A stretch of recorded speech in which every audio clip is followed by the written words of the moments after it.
just elongated. And you do have this option, right? You've got TooBased, you've got a Tidehunter, which seems to be, like everyone said, it's not just a crutch of the NA region. It's a fairly popular hero right now because it does have that potential, right, to be able to force the enemies to come to you. And also, if they're going to try to go for this early push, they have to be very mindful of their positioning. Yeah, because Tide can always set up the fight in such a strong way. I do like the Abaddon a lot, though. Against Bane Grip, it's amazing. As long as Abba's in the correct position, assuming he doesn't get Nightmared first, of course. Being able to remove stuns is huge. Against Dark Willow as well, it'll be pretty effective. But as long as Ember has like a decent game, and he doesn't get pressured that much, he should be okay. And I assume he could also... I think most cases Ember should be able to like slight dodge or remnant dodge the Meteor Hammer as well in a lot of cases. So I'm not 100% sure that OD will be effective there, but we'll see. I mean, is this a situation too where if you can throw OD off of his timing for that Meteor Hammer, that's going to just throw a monkey wrench in their plans completely? Or is it more, he can still get that Meteor Hammer at a decent timing, but you have to just make sure that you're constantly interrupting so he doesn't snowball off of it? Exactly. And that's one of the nice things, actually, about the OD here, is that there aren't that many stuns, really. It's basically Spirit Breaker combos, Lucent Beam, and other than that, that's the only way they have to interrupt Meteor Hammer. What? I'm sorry, Little Nick, just old. As an old bog witch, I approve of that. That's true. Moonmeander is probably close to twice as old as Little Nick is. Yeah, but Little Nick's like 10, so, you know. He's a healthy 17, I think. He might as well be 17, 18 right now. Might as well be 10, but yeah. I gotta say, I like the Quinn XD. That was a pretty good one. Players finally like getting into it. They're like, what do I truly want in my game? It's XD. XD. All right, yeah, so gonna have Dubu just throwing his body at Lil Neck, try to get as many hits off as possible, and just be a general nuisance and allow this Luna to farm. Flea is gonna just be, you know, trying to click away. In the top lane, I like how we see Saberlight playing, you know, slightly, I don't want to say unusual heroes because we do see these, but we're seeing heroes played in the off lane that, like, you know, they've had some flexibility. Like we had the Tusk, usually seen as like a position 4. Now we're seeing, you know, the Spirit Breaker, which we've been seeing a lot in 4 and 2. Yeah, it's like it's very flexible. It's like off-laner types of support-ish type heroes that can basically get stuff done on the map. I think that's a cool way to play the game. If he wants to go for it. Is this a situation? I just feel like I've been seeing more and more of this, especially in NA, right? We've got Gunnar, who also kind of plays these like in the middle kind of heroes. I mean, in this case, right, Brial is very clearly a 2, but it just feels like this distribution of weight and like importance is balanced a little bit differently in the NA region with a lot of these teams. It just depends on the team, really, because you could say the same thing about Zai as well. Like, he didn't do it in the first series that they played, where they played him on like Pudge and whatever other hero he played, I can't remember. But today, they played him a lot more passively. Maybe a kill on Bane top lane. Yeah, it's looking like it. He can. He needs one more. Saberlight, oh, it needs a little bit more than that. That would have been really, really low chances to bash twice in a row. Didn't know he had the Fairy Fire, though. That keeps him alive. He's just going to use those Tango. Still has 2 left in his inventory. So he'll heal up. Dubu doing a great job here, just harassing, constantly running at Flea and Tidehunter there. So we're probably not going to see any movement really towards this mid lane, most likely. I figure that Brial will just continue to farm. And then Ryoya, again, will also just be trying to hit that Meteor Hammer timing. Yeah, you might see a rotation when Meteor Hammer's ready to go, basically. That's usually when you want to back up your friend. Either that could be Abba sitting behind him, or Spirit Breaker as well. If you just dispel the Meteor Hammer damage after it begins, you can really prevent a huge amount of damage that's going to be hitting him normally. Dubu, though, looks like he's going to fall. It's going to be first blood going over to Flea. But in that situation, too, you know, you just want to come back with full mana, full health. And Ollie top lane already popping these charges here. Nightmare comes out. They don't have quite the detection. Empyrean, though? Can they get this time saver? Oh, he wants him. He's like, no, this time he's not getting away. So they both realize, like, oh shit, he's still almost dead there after the brain sap. It was just probably level 1. Yeah, level 1 brain sap does not heal you much at this point in the game. Now imagine if that sentry, or rather the Obs ward up there was a sentry. They would have been able to maybe get 2 kills off of that. Yeah, potentially. They did have a sentry in the lane, but it just wasn't quite deep enough there, and they didn't have a dust yet either, so... which makes sense, right? Weaver wants to get his urn at a good speed. So lose a little opportunity, but it's still fine.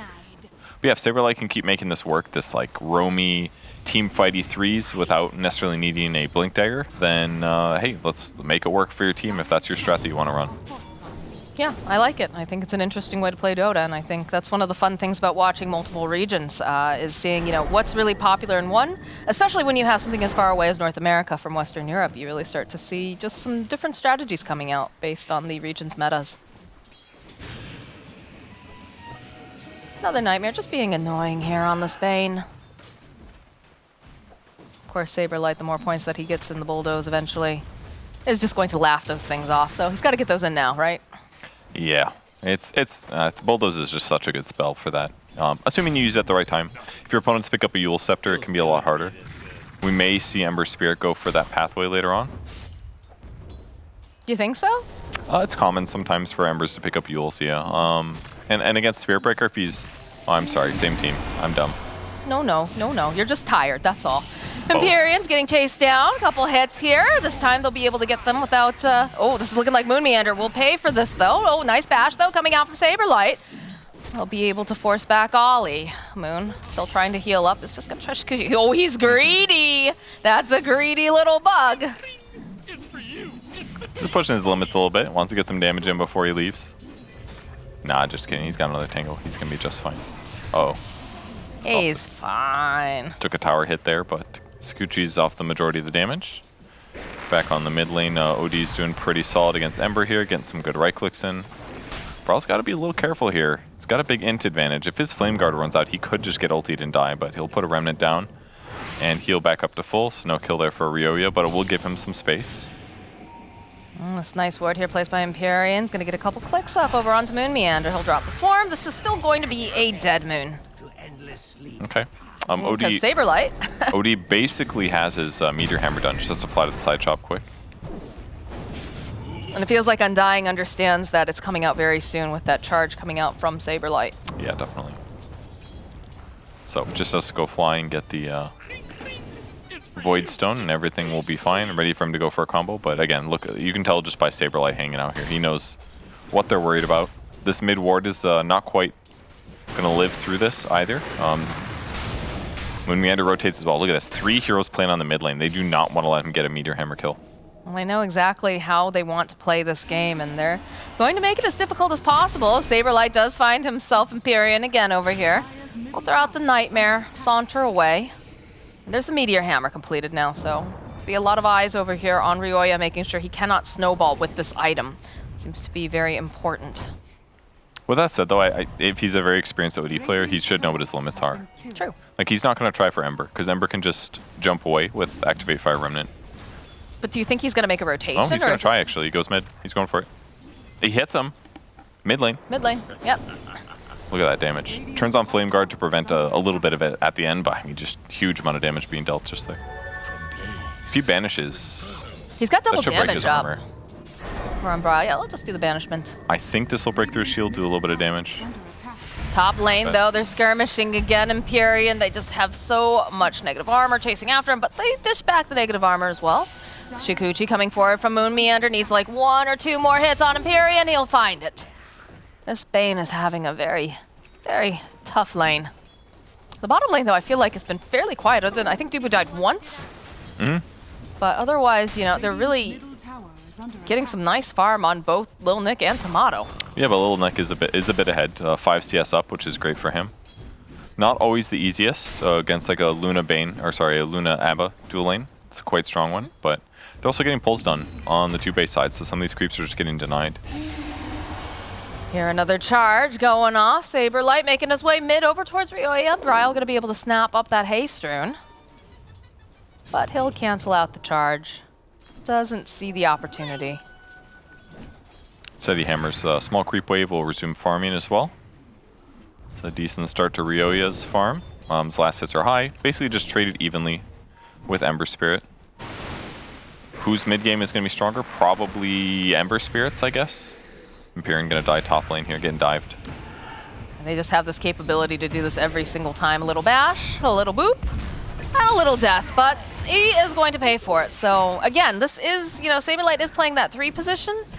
Is it worth it to keep diving for these kinds of of kills. Is it just the chaos that ensues that's making this, you know, worth it for the side of Undying, or? I mean, it helps a little bit, but the fact that TA just walked over without TPing and got a kill is not good.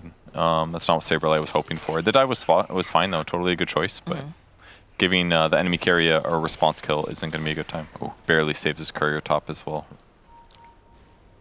And Meander hoping for that snipe here. 3 courier kills are so tempting, but... You can tell there's always those times when you can see the, like, someone's playing like Mirana or Weaver or whatever, and you see them like turn at the last second, like they're trying to run away, but the courier comes by and like, oh god. I have to go for it. So close to, like, you can see that drive that they want. Yeah. Saberlight can go for a fast Shadowblade this game, which will be great for jumping into the fight without your opponent seeing you coming in a lot of cases. But now the pressure on the safe lane happens. Dubu. And they have the Ravage available too, so I don't think they're going to teleport anyone down here to try to save him, if they decide to get very aggressive. In fact, look at this, Ryoya making his own rotation. Still not quite 6. Okay, we just pick up the 6 on the Abaddon. Hasn't opted to scale anything, though. We'll go for the borrowed time. It does proc. Wow, he could activate that while he was banished. Very interesting. I did Still not. just going to get chased by Lil Nick, and Ryoya coming back in. Pops the shield. They are actually going to look to fight this, actually. Taking a lot of damage. TP's coming in, the Meteor Hammer connecting, but there's the Ravage, so they should be able to get the Abaddon. We'll slow down Saberlight just a little bit, but Moon's also here. They'll try to get a couple bashes off. You see Lil Nick is leaving. He's like, I did what I needed to do. I got off the Ravage. We got a kill, but Ryoya is left behind and will fall to Moon Meander. Man, bugs are so annoying. Like, there's just like nothing you can do. Can you stand in place and attack 4 times? Or are you going to run for the hills? And it wasn't quite enough. The dive felt good to me, but like in the end, trading your mid OD for an Abaddon, absolutely not good. And they Ravaged for that too. This is a... Empyrean, I don't know about this. You've got a choo-choo train coming for your head. Saberlight. Snow brakes on this train. Oh, never mind. Coward. He could have totally gone for that. He probably would have died for it. Yeah. It's hard to say. I think he was worried about Flea interrupting him or something like that. Wow, that hammer just hit 2 heroes. Ryoya. They're holding up for the Terrorizer, thinking about it. Moon kind of shifting around. Nice Terrorize, though. Will land on 3. But this tower is just crumbling, and Dubu's able to just heal Saberlight right back up again. Easy peasy. And that's the middle tower cracked at 11 minutes. And while this is all going on, guess what Tomato's been doing? Hitting creeps. Hitting creeps. Absolutely. Right. He's got a completed Dragon Lance, he's got his treads, and he's working on his next item, and sitting pretty here. Yep, Manta once again. Having illusions will be great. Break Nightmare, give you some more ways to break Refraction. Can remove Meteor Hammer if you get hit by that. So good item for them. Tiny little gold advantage now for Undying. Game's still pretty equal. I think Ryoya's had a decent time for Bane. Or sorry, for OD compared to a lot of the ODs we've seen so far. His net worth is still pretty darn high. He's been efficient farming creeps. Has an all-in for kills that we're unlikely to collect. So he should be happy. For now. For now. TA taking a slight lead in terms of net worth, not by very much, but again, this is a TA, this is what she does. She's able to go and farm up very quickly, and plus with that negative armor, it makes things go a lot smoother, comparatively to Aluna, who, you know, has a couple little buffs there, but... Bottom lane, Saberlight, he is just getting bedlammed, and he's held into place as Flea will find a kill. Dubu teleporting in. Again, they have the Weaver immediately, though. It's hit with the Brambles. 3 down here. Ollie, that's a big melt strike. Dubu turns back around Appearance here. Look at the Fiend Script off over onto this little Weaver. And it's a double kill now for Flea as Ryoya joins into the fight. So big rotation down to this bottom area. 5 heroes. So the dive ends up being very profitable in this case. Saberlight going down is feeling good. I feel like if we compare what he's been able to accomplish this game compared to the last one, it just hasn't felt the same, right? Tusk was able to move around and get some really crucial pickoffs. And I'm not saying that SB is like going to be useless here, because he certainly is typically more useful than a Tusk. I was about to say, that's a deep burn, dude. He's even more useless than normal, yeah. Poor Saberlight. He'll be fine. Once he gets Shadowblade, it'll be a lot easier too, because he's just going to be like zipping through, you know, like some kind of like invisible gravity wave, and then you're just going to feel it when he zaps through you and stuns you for almost 2 seconds in an AoE. God, I just remember that whole conversation in the green room about gravity raves and how to measure them. But we'll get a charge out over here on OD. Drop the Bramble Maze. No Delta split. They want this tower. Again, they are fighting into a Tidehunter who has Ravage, so they have to be careful. Double damage on Bryo, though. Does make them a little spooked. It looks like they're going to back off for the time being. Tomato continuing to farm.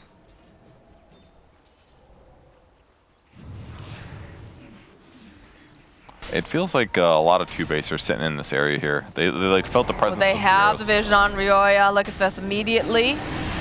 Gonna throw the Nightmare out. I mean, this is just ultimately better for them, right? I guess TA is also hitting creeps at the moment, but I guess it's not the worst. OD tries to rotate to catch Luna, does not do so. But it felt like a lot of hero commitment from TooBased, but it really wasn't that bad. TA hits neutrals the whole time there. Luna pushes top lane, pressures a little bit, forces OD's TP, but in the end, it's okay. They're just going to reset here.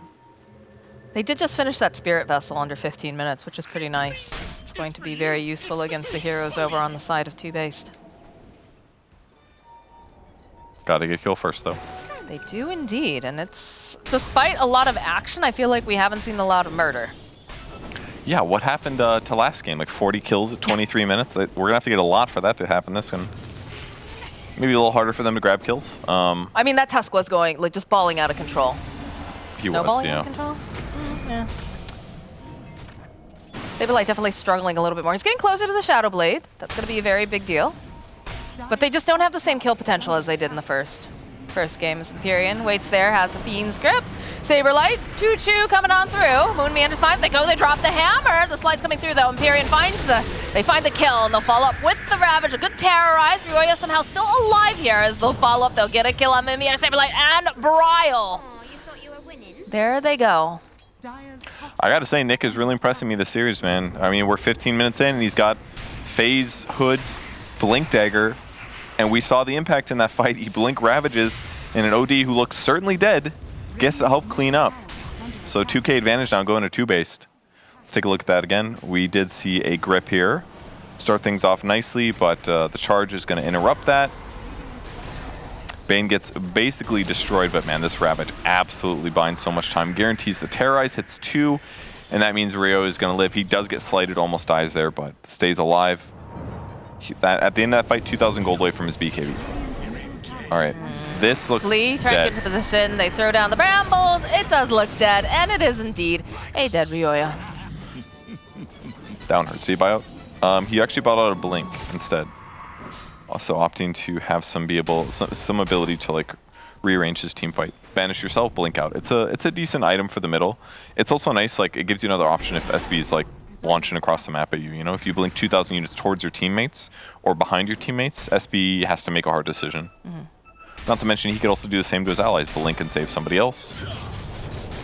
Or blink to banish to initiate as well. Just mobility is really good against this lineup too, right? It is. See how they can just move around the map so easily. It's just like a perfect item for both defense and offense, especially so on OD, who has 4 seconds of damage and vulnerability. So makes a lot of sense.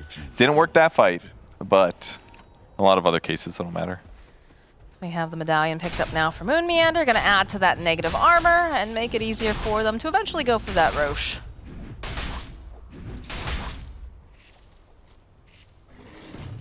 Still feels very, very close though. Moon's still hitting lots of creeps. Bow gets found for Tomato, much like the last game he played Luna. Dubu getting chased here by Flea immediately goes and use that borrowed time, teleport away.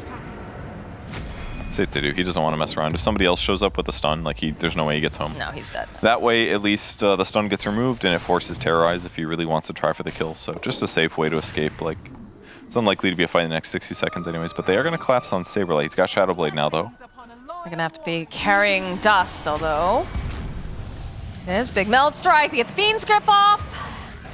And that's all she wrote there. Moon Meander was trying to do some little cute plays here, but it's looking like he's going to chill out, take a bit of a nap. We're getting very close to BKB for this TA, though. Mid lane, See if waiting we can get the blink. patiently. Yeah, he gets a blink off. This is a hero that he's no stranger to. That was really nice. I mean, Nick's really right there. That was really powerful that he gets out of that because they do rotation, they kill the SB, they get lots of map control, and OD avoids the gank of his own. It's quite good. 1,600 gold now for Tide. Let's see what he's going to buy next. Halberd could be quite good against Luna. I don't think Ags would be necessarily terrible either. AoE minus armor with TA would be kind of cool. This is hard to fight into. Got the Deso online here. You've got a Tide Hunter with a Ravage. I think that Undying just lets them take this. They're not in position at all, so. There it is. That's the first Roche. Ollie grabs himself the Aegis of the Immortal. And Undying is going to start moving out of the top area. It feels good to be this good.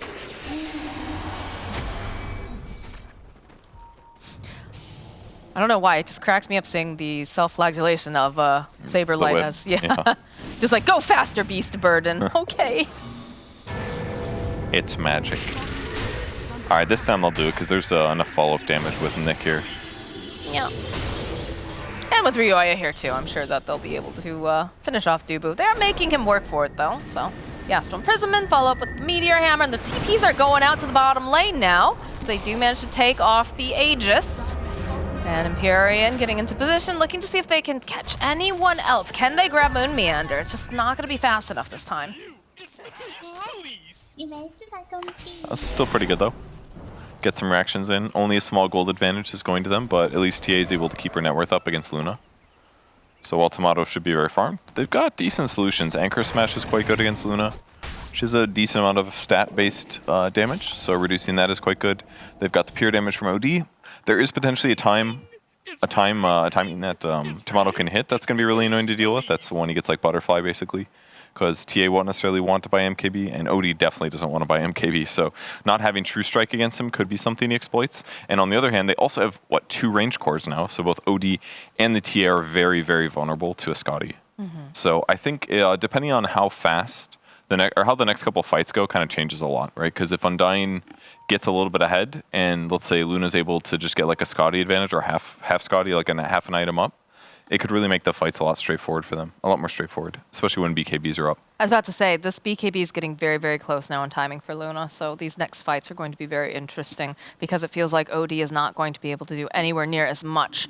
The rest of the team, of course, you know, they're going to have to kite around, be very mindful of positioning, try to cancel out that Meteor Hammer if they do try to wind up, and they'll have to play kind of close together because that's where Undying right now, or sorry, TooBased really seems to shine when they can play around their OD, they can play around this Tide Hunter. So we'll see how they proceed in the next couple minutes. Yeah, the one thing really missing from their lineup so far is just like adequate ganking, basically. And that's one of the downsides of defensive supports like Abaddon. Like last game we had Disruptor, right? Very offensive, you can move around the map getting kills, you can support your team. This is just a little bit different. So it's been harder for Undying to go for pickoffs. I mean, that was the whole play in game number 1, right? Was the fact that you had the Disruptor who has a static storm, so it provided, you know, more lockdown and also provided that damage, so they were able to make a lot happen. Because you still do have the Weaver on the side of Undying. It's doing a lot of work, especially with that negative armor, with the bugs, picking up the Spirit Vessel so early. But that seems to be the missing ingredient, is because they went for something a little bit more defensive, a little bit more save, instead of, you know, fighting. They're not getting these early kills. They're not snowballing the way they were earlier. Although Flea will get fought against here. Is the RIP dropped? 4 gold.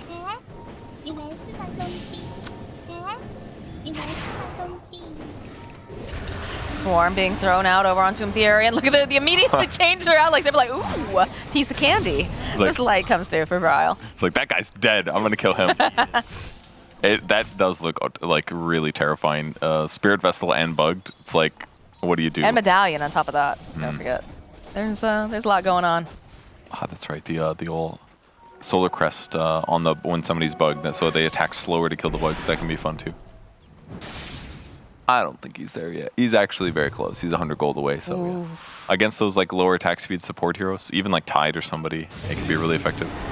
Immediately the charge in, they see Fleet. They do have the Meteor Hammer though getting dropped over onto the Ember. Ember going to slide forward, not quite enough damage though. So they'll keep him alive a bit longer Oh, thanks no. to Abaddon, but Ryoya, now he's kind of in no man's land. They're looking, they get it with the Lucent Beam, and there's going to be the BKBs, Empyrean with a really great Fiend's Grip, but it's just not really doing a whole heck of a lot other than wasting a little bit of that BKB duration as Saberlight jumps right back in again with the ultimate. Lone Deck getting into position now, does have the Ravage available if they want to try to go for it. Turn back around, you can see Moon Meander chasing after Flea over the back line. Saberlight charging again over onto the TA. There it is, there's a big ol' Ravage coming in. They'll get the kill on Saberlight, but Bryle sitting on the back end, he's still alive. They still have the Eclipse. They're still able to do so much damage as Ollie will fall. Nick was looking to chase after Bryle. He just hasn't been able to get his hands on him. Puts the whip to good use, but the Lucent Beam slowing him down just enough where it looks, oh, nobody has a blink. Still chasing after Bryle's gonna try to get that denial from the neutrals or maybe try to survive. He turns around, they pop the trap, they have the whip, and Lil Nick is just crawling after him. They'll be able to find the kill. That was nicely done. So Nick shows up slightly late there, but I think he used his Ravage at a good time. I thought he might cast it like 2 seconds earlier, but uses it to kill the SB, chases down his opponents. Between the TA traps that were already existing on the map, they had enough damage to get the kill, so Ollie gets some cleanup even though he ended up dying first. So net worth still look pretty good. Nick's net worth is like significantly higher than Ember Spirits is at this point. He's had a pretty good time with this game. He's got the Heaven's Halberd completed, which will be excellent in the next fight. Good old disarm there. Odie started the fight pretty well, but Dubu basically just showed the strength of his hero in that engagement. Just removed the Meteor Hammer damage right away, kept everyone full. Whoever OD goes on, they get protected. Just a pain in the butt to deal with, but here's that fight. And then once he gets bugged, he's pretty just darn screwed because his banish was still probably 2 or 3 seconds from respawn. The grip on the BKB target, not going to be a good time. I thought the fight looked real bad for TooBased at this point. I was like, they're definitely losing this one. But BKB bought TA some time here. Puts a trap down. Terrorize too coming out from Flea. It made them all back off a bit. Split the fight a bit more. Ooh. Beautiful sounds. I mean, that sounded crunchy. It did. If not for them cleaning up the Ember, that would have looked rough. So they dead Empyrean. I'm guessing they probably smoked for that. Bryle poking at Nick. He's gonna need the help of his teammates. He's a pretty tanky lad. Terrorize starts to wind up. Great We'll halberd. push away a couple of them. Stubu. Oh, look at that damage coming out from Ollie, though. It is so spooky. And now he's far enough away, he's going to be okay. Yeah, halberd very important there. If there's a lot of right clicks coming from Luna, it's way more dangerous. BKB on the way now for Ryoya. Just a couple bashes here from Saberlight. He's just annoyed by him at this point. But again, it just doesn't last very long against the Spirit Breaker at all. Let's see if they cut him off, though. Yeah, Moon Meander. Still have a little bit of vision here. There's the Fiend's Grip. They'll go right on in here. Lil Nick trying to get his position. Can't quite find it. Not the best grip. Not easy to do in terms of against Abaddon, but you gotta try it. Protect your heroes. Keeping ODs alive is more important, especially like get him healed, get his BKB, and then you can take a real fight afterwards. Losing a grip here or there is okay. Definitely feels like Empyrean gets punished a lot this game. There it is, hitting over on 2, right into the back lines. They want to get rid of Flea, they want to get rid of Empyrean. Empyrean, of course, the first one to fall. Use the charge, darkness over again. He is broken. They have a lot of damage thanks to this Eclipse. Saberlight will get himself a double kill. Big pick up that shard for Spirit Breaker. Applies break in against Tide. There's no way they kill him otherwise, because he just breaks off there. He Kraken shells off any of the stuns that apply. Instead, they blow him up. He ends up dying, and finally they get to take the tower here. That's Nick's first death, by the way. 26 minutes in. It took Spirit Breaker buying a frickin' shard to do it. He was very tanky. He itemized quite well and put himself in good position, so. He did. BKB is going to be completed soon for Saberlight. This is just starting to get a little bit more and more difficult for the lineup over on TooBased. We saw some really nice grips early on from Empyrean, just trying to waste some of that BKB duration, trying to take them out of the fight, but there's just not enough coming out from the side of TooBased to really deal with multiple BKBs. There's a Scotty now completed for Luna. Look at the damage from just that one slight. Oh, look at this. Choo-choo, here comes the Space Cow. It's about to finish the Scotty. And they're going to start chasing after. I mean, they're not even chasing Ryoya. They're just walking at him. Dude, that bash was huge. Because he could, banish himself and potentially blink out. If not for that. I mean, maybe they could, put Sakuchi on top of it when he comes out to catch him, but rough one. Yes, indeed. The one downside of the TooBased lineup is they just don't have good frontliners. It's basically just Lil Nick. I mean, he's been doing a damn good job of it, to be fair. Although he hasn't been really frontlining, right? He's kind of been wandering in towards the end of fights. Yeah, halfway through the fights. A little bit, yeah. Not quite the optimization that you want here. But we get it, especially now with the break, it's even scarier to play against it. But if he's in the front, it makes it easier for OD to do his job. But OD wants to react a bit late. But and they've also had like Bane in the front a lot too. That's probably part of the reason he's dying, because he's trying to fish and look for kills. Yeah. But it's hard. If your opponents are playing well, you don't really get that opportunity too much. See if they can catch Saberlight up here. They're playing in the jungle. Try to push Dubu out. It just feels like at this point, TooBased is being very, very reactive and not getting the chance to make moves that they want to make, especially when you consider they have a TA, right? They had an early Roche. Big Melt Strike over onto Dubu, though. Immediately, look at that. Nightmare comes out. We'll try to waste a little bit of this duration. The Bramble's holding people into place. Nick, though, is broken. He's so far away from everyone else. He's not going to be able to get this Ravage off, it's looking like. Although Ryoya coming in. All right, there it is. But he still will fall. And the BKBs are already out. They'll drop the hammer. They're going to try to take out Commander. They can't do it fast enough as they start running after them. They'll get the kill over on Ryoya. They've already lost Furion. And now Ollie. Oh, Ollie, he's all alone. And he is very dead. They made the call to take the fight, and it just didn't go well. And it started with them putting wards on the cliffs. They're like, okay, guys, this is where we're fighting. We're going to fight. We're going to fight. Dubu just walks up, and he's like, Sentry Ward. And he's just like, kills it. And then they're like, oh, this sucks. And then with Nick being more out of position there, he gets broken again. They burst him down. He's like, we got to do it. He pops the Ravage, and unfortunately, it wasn't the ideal Ravage. So it's just one of those execution things. Like, TooBased, they were doing pretty good this game. They had some good stuff going for them, but their fight execution was just not nearly as good as Undying's.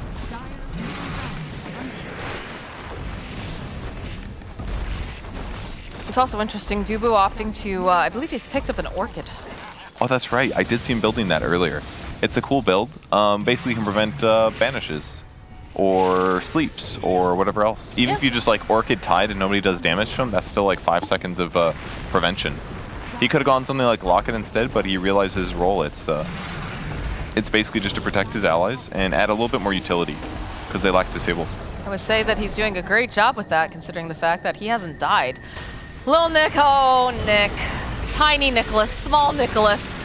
Alone in the world against a lot of Radiant heroes. All right, the rest of the team going to try to back him up a little bit here, but they're just going to charge on out. And they don't have a good way to hold them in place right now. Just sidestep these Brambles. Well, Saberlight will step in one. And then they're going to back off. Yeah, without Ravage, it's too hard to fight here. Still 40 seconds away. Ooh, Enchanted Quiver. They just got to play together and try to like get a burst on one or two guys. But this is one of the issues with OD Core, is that he doesn't have like an easy way to like begin the fight. Right. Like, yeah, you could banish and Meteor Hammer somebody, but it's not reliable. If they have BKBs, it doesn't work anymore. Like, it basically assumes you're able to blink in banish and then stand there channeling for 2.5 seconds without getting stunned yourself. It's really rare. All right, no Ravage available. They know that they're in the pit, though. They're going to go for the Terrorize. They do. Oh, it's going to be Tomato. He still picks up the Aegis. Lil Nick taking a lot of damage. They immediately BKB'd. They get the kill on Lil Nick, and they're looking and hunting for more. Can they get Ollie in time? No, he's BKB'd. He's going to be able to escape. They go for a smoke. They want to go a little bit faster. They're trying to find anyone that they can. It's going to be the Willow who teleports out. Charges out, though. Saberlight is not going to run into Ryoya. He'll also be able to TP to safety. All right. Tide looking squishy now. It's got great items, but it's just way too much damage between Luna. It just feels like he wasn't able to scale the way that he really wanted to after several fights going very wrong. Tomato, these bouncing glaives just everywhere, thanks to the Manta. Tomato's getting very, very, they get a little divey here over on the side of Undying. Fleet. Set very low. They'll turn their attention. Slides. Okay, Brow just goes on in. He says, please, low. I would love to get this kill. They'll try to go. They get the silence off. Brow sliding around the follow-up with that Ravage. Can they get the kill? Yes, they'll take down Bryle. Tomato just hitting these buildings is going to back off a little bit because they don't have their Ember for another 70-something seconds. He does not have buyback for Ryoya, trying to punish them here. Again, it's very hard to keep their hands on Saberlight, so Saberlight decided to go right back in again. BKBs, can they do enough damage? They do disarm the Lupa, so Luna's not going to be able to do it, but Ryoya eventually falling, buying back now. Ollie trying to get out this damage, and he just can't stand toe-to-toe with Tomato, though. Oh, they do manage to finally take him down. It is, of course, the Aegis, so he's going to be coming right back up again. And the charge is out, gets stuck in the Brambles. Do they still? I think this time they behave themselves, right? This time, surely they go for the finish and not the dive. If destroying the Ancients counts as being behaved, yeah, I think that's what they're aiming for. I think that is the case here. Do throw out the Banishment Tomato. He kind of wants this. He'll get the BKB up to get the kill. You're looking at a couple kills on their way out. And that should be it. The GGs get dropped. And yeah, Undying. Showing that they truly know their timings here. Honestly, they're really fun to watch. Every single series of theirs that I've casted so far, I just have a great time. They just play so cohesively.